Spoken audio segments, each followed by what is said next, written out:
Get it, get it, get it, get it, get it. Welcome to Cajun Classic Cars TV. My name is Flying Brian, and every week we feature great cars and stories from around here in the Bayou State. Oh, yeah. But we're really excited to bring you this next feature. We had a chance to sit down and talk with the legendary TV star, comedian, and most of all, car collector, Jay Leno. Let's get straight to the interview. The legendary Jay Leno with us, not only legendary from television, Tonight Show, but in my world, our world here on Cajun Classic Cars TV, as a car collector. And Jay, what an honor to have you on today. Well, thank you. My Cajun credits are pretty good because I used to do them for Doug Kershaw. Oh, yeah, there you go. Yeah. So he was the Raging Cajun. So that was, and I played all around Louisiana. I'd say, yeah, it's a great place. It's like the funniest people. It really makes me laugh when I'm down there. Everybody seems to have a really good time. Yeah, we do. And I stayed away for a while. I lived in Alaska for about 10 years and came back home 2 years ago to help take care of my ailing father. Right. And I forgot how good the food was. And then, when you're Alaska, you forget how good McDonald's is. Please, please. I love Louisiana, kid. You go from great food to frozen food. What is that? Exactly. Why were you in Alaska? What was going on up there? Like brings a lot of people either running from the law or money. With me, it was a great job. It was a great job in broadcasting offered. And I went up there for the adventure. And then it was time to come home and spend some time for the kids to be able to see Pawpaw before he left this earth. And thank goodness he's still with us. But yeah, it's been great readjusting to get back home. And and it's great to talk to you. You're going to be coming to our neck of the woods here at the time of us taping this. You're going to be coming to Texarkana, the 4 States Auto Museum. Yeah, that's going to be a lot of fun. It'd be a big car show the day of, so I'll be at that, coming early and hang out at that for a little bit. So yeah, it'll be good. I'm anxious to see. It's fun. You travel around the country and see what kind of cars and different parts of the country people are into, and it's a lot of fun. It is a lot of fun, and I've been in the car shows for goodness how long. I've been fortunate to put together car shows, a little as 10 all the way up to 400, 500, 600 cars. And it is amazing, especially as you go through the time, the trends. I remember when the rage was all about 57 Chevys, and everybody, 57 Chevy. And then, everybody, all the us old timers would get all upset when a kid would come along with a Japanese car. And I would be like, listen, this is the future. If they're into cars, let them get into cars no matter what it is. Yeah, that's right. It's like, it's like music. There's rock and roll, then there's rap, but they're both music. You like one, you hate the other. Maybe you like them both. I mean, to me, as long as people playing the music, it's fun. I was doing the Tonight Show, I had an intern. He goes, Miss Leno, I like classic cars too. I said, oh yeah, have you got any? He goes, oh yeah. I said, what do you have? 91 Miata. And I just kind of laughed. And he was born in 1990. So, okay, to him, that's an old car. That was the year after he was born. That's how old that car is. So it just made me laugh. It is funny, and it's great. I love it when I see folks of all ages at car shows. And being here in the South, we've got at least 11 months or more of good weather to at least attempt it. I mean, our cold in Louisiana might be 40. So there's always an opportunity to do a car show year round. We joked about Alaska. That wasn't the case. You had 3 months, if you were lucky, to get your classic car out on the road. Right. Yeah. Assuming there was a road to get it out on. Yeah. Exactly. So let's talk a little bit about your history in cars. I've heard a little bit about it from your shows and interviews. What got you into your love of cars? Well, I grew up in a rural area in New England.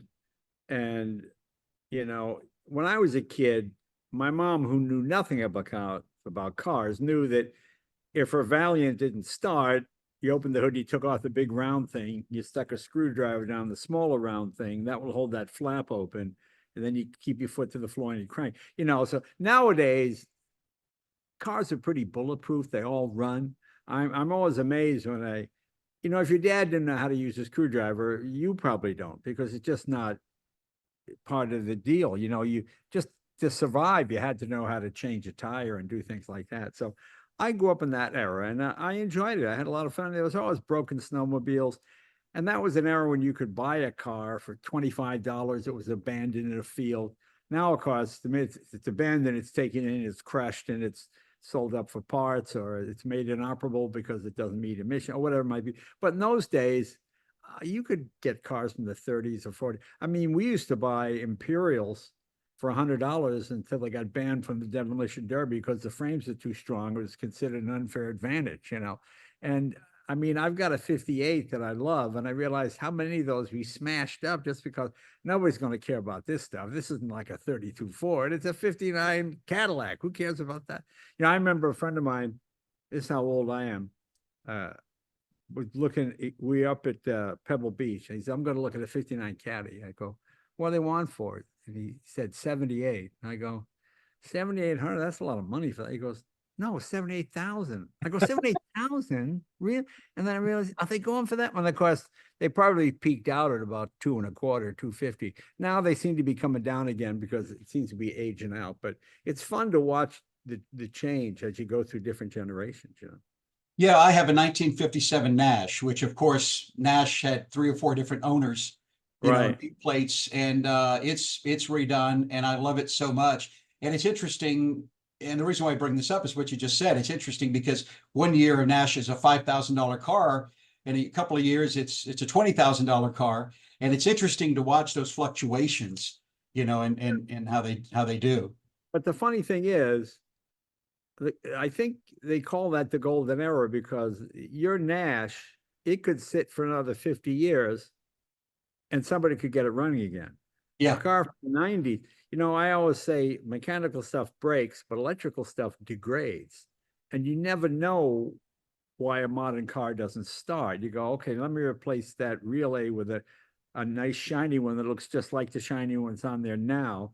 But I have no idea what went wrong in the relay. You know what I'm saying? You can't pop, in the old days, you pop the relay box and you touch the two contacts together and you make, oh, okay, that'll get you home until you get another relay, you know. But you can't do that anymore either. So, I mean, this is your toolbox now. You take out your cell phone and you call the truck. You know, one day I was on a hill near my house and I saw a guy in a 7 Series BMW with his girlfriend stuck.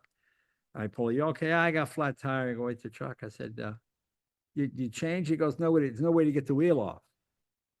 I go, well, yeah, the other is, you know, I said, if you open your owner's manual, there should be a little aluminum tool in there to pop the cover off to get to the lug nuts. He goes, I don't think so. I said, well, open your glove box.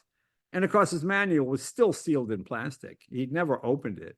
I said, take out okay. He went, oh, he saw the lug nuts. He says, come on, you got a spare tire on here. It's under the trunk. He didn't know that.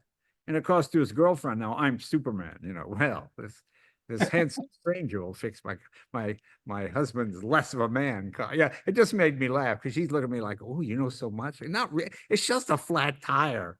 But this guy, he liked his BMW. He was an enthusiast, but he never had any. There's no reason for him to ever work on a car because he was young enough to be from an era when cars just didn't break. You know. yeah. Well, you know, my son, he's 18, and you know, when they're 18, they're nothing dad does is ever cool. Right. You know, so to him, my cars are just old junk cars.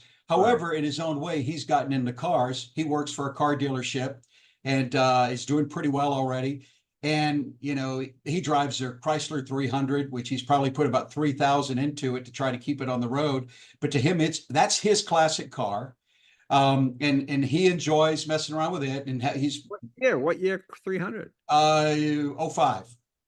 A modern one. Modern Okay. one, sorry. Yeah, Only he's got 20 a years modern one. old. Yeah, that's right. Yeah, but that's his, but that was his way of connecting with me because now I've taught him to change the oil and I've taught him to make sure the fluids are good and I've taught him about plugs and so you know the younger generation, as old timers would say, you know, they all kind of get into it in their own way. Either they do and it's just you know, get them from It's point A funny. to B or what. I got a friend of mine. He told his son, when you get out of college, I'll buy you any car you want, you know, because he's a real car guy. And his kid wanted a Prius because girls like Priuses because they were, you know, environmentally good. And you know, the dad would have bought him a Corvette, whatever he wanted, because he graduated college and they wanted to get him his dream car, and his dream car was a Prius because girls liked him. And he was like, yeah, all right. I mean, he's saving money getting a Prius, okay. So, but he really would have liked to have bought his kid a Corvette or a Mustang or something, you know. Now, kid didn't want that, wanted a Prius. So he was like, I would have done anything if my father would have wanted a cool car. Exactly.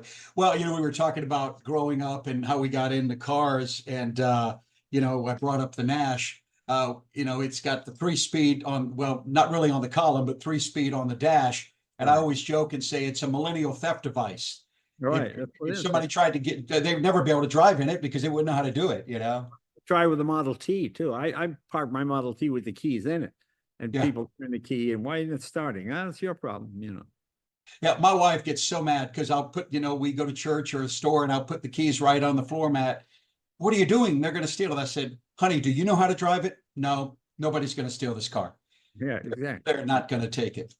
But, I remember the days of my dad. I was 12 going down my country dirt road, learning on a 4-speed truck, old Chevy he had, and it was a great feelings. And from that moment on, I really started getting into cars. Oh, yeah. And I think about the first car I had. It was a 71 Dodge Dart. And at the time, I thought it was the geekiest, nerdiest looking car. But if I could go back in time, Jay, and have that car, I would do anything to have it. Well, I've got a 68 Dart with a 383 and a 4-speed, all factory, which is a great car. Yeah. Yeah, Yeah, but it's it's a great car. What was your car that you think sealed the deal for you loving cars? Not as a collector, but just as somebody who liked going from point A to point B. Well, I liked anything that rolls, explodes, and makes noise. That was fine for me. You know, when you're a kid, whatever you got running, so there really was no dream car, any car that could actually move. Because like I said, I lived in a rural area, and uptown was 7 miles. And you'd ride your bike uptown, you'd be exhausted.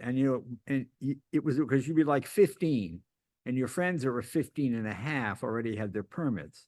So they'd pass by you with a car full of girls and wave, and you're on your bicycle.